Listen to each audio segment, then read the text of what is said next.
So that life giver that you've come to love and you've learned so much from, what if I tell you that it started out of boredom and having internet? And the goal is not every big thing starts big. Sometimes big things starts by accident. Welcome to another episode of These Thoughts at 30. I kind of almost forgot this for a bit. All right, so yes, this is These Thoughts at 30, and I just thought about it 30 for a bit. I was like, dude, you're crazy. You're getting old. All right, let's get into it. So I'm sharing today's story or today's experience. Of course, this happened on the 4th of January 2013. It was my 5th year in school. We just resumed second semester. And I'm sharing this because a lot of times I've seen people throw away what could potentially have grown into something big just because it didn't start big like some other things they've heard. And they've heard some people share their, success story, and like, man, I had a dream, and in that dream, the dream went on for 24 hours. Then I saw angels ascending and descending and writing, or someone said, I had 18-hour vision. And not to invalidate those experiences, sometimes big things or things that eventually grow big sometimes start very small. Sometimes they start out as like without the intention or the plan of it being something big. And so this is the life giver story. How did life giver come to be? So the day before, like before resuming school, the day before, I did a Bible study, and I think I was studying Hebrews chapter 3 and chapter 4.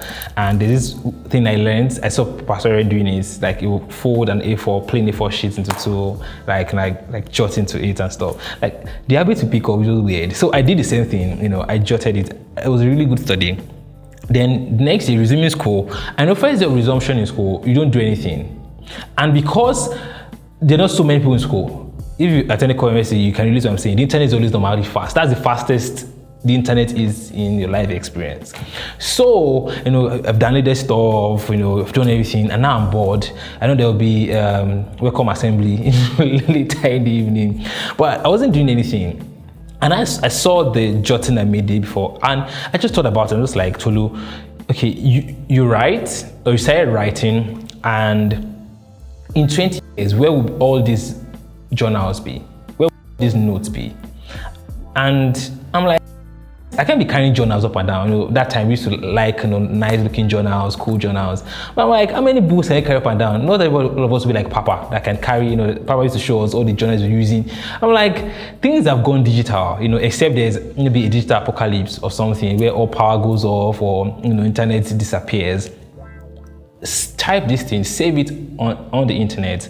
Then in 20, 60, 30 years, you can always have access to it. That was how Life Giver started. So I was like, okay, you know what? Let me type this thing. Let me share my thoughts.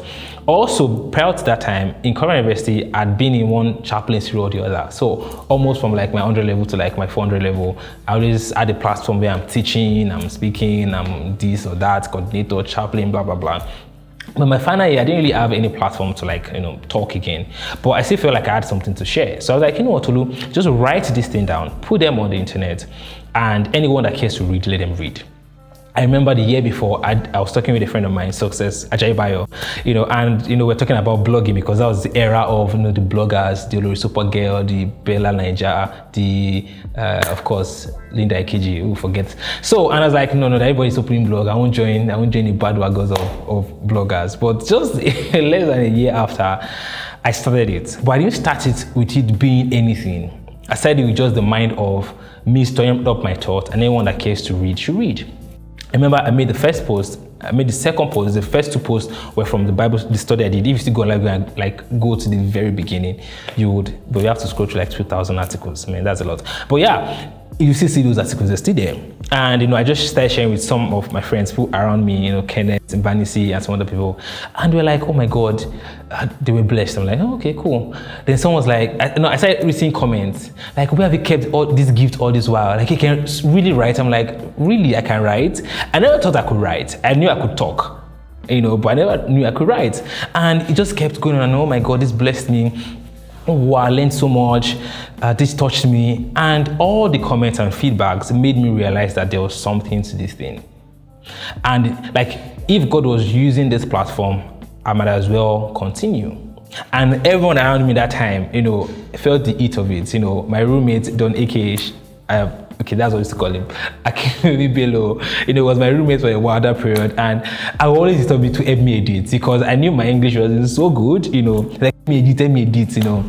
So that was it. I took it seriously. And for the first year, some months I'll write maybe like 23 articles. Some months I'll write just like 6, depending on how crazy schoolwork is. But that was how lively I was all of the first year. Second year, starting from NYSC camp, I met this friends in school. We met in camp, and her name is Belumi. And Belumi was like, "Oh, Tolu, have you thought of sharing people's experiences on the blog? Just share people's experiences. We like to read stories and real life experiences." And she wrote the first one. And for the first one she wrote was an experience she had in camp about 2 girls that were fighting, and the one was talking about like she doesn't have to be. She doesn't have to. The man doesn't have. She doesn't have to be the only woman for a man as long as she's number one. And that was that was a claim. That's how Damage Story actually started, and that was the first episode of the Damage Stories. And that was the second year of the blog, and we actually had like increase.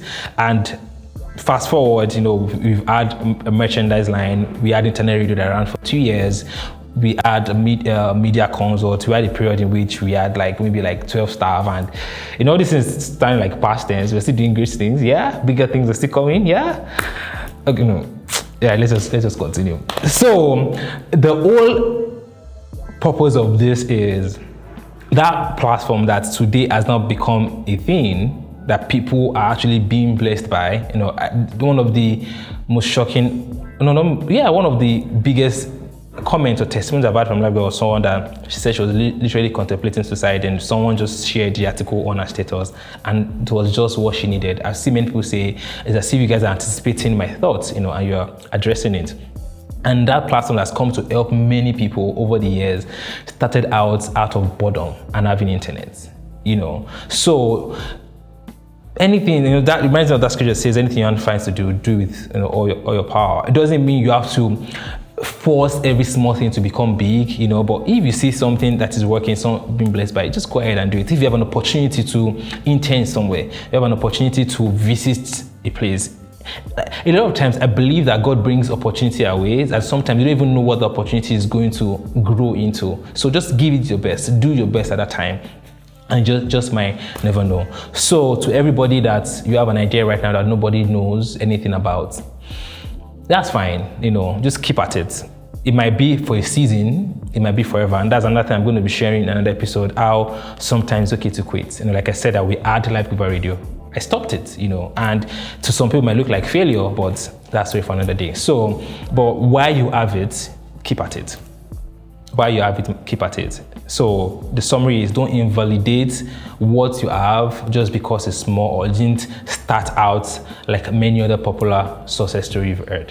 Hope you learned something. And for Life Giver, bigger things are coming. Like I said earlier this year, we were growing into a media company, and I literally can't wait. Right now we're planning on, should I tell you guys the plan? Anyways, if God has lit it upon your heart, just send me like billions of dollars or naira, please go ahead and do it. We're getting a studio space and doing many other big things. So I literally can't wait for this to grow into to step into the bigger vision that God is calling it to do. All right, so this is long already.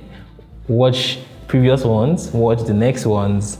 This is These Thoughts at 30. Remember to share, like, and subscribe.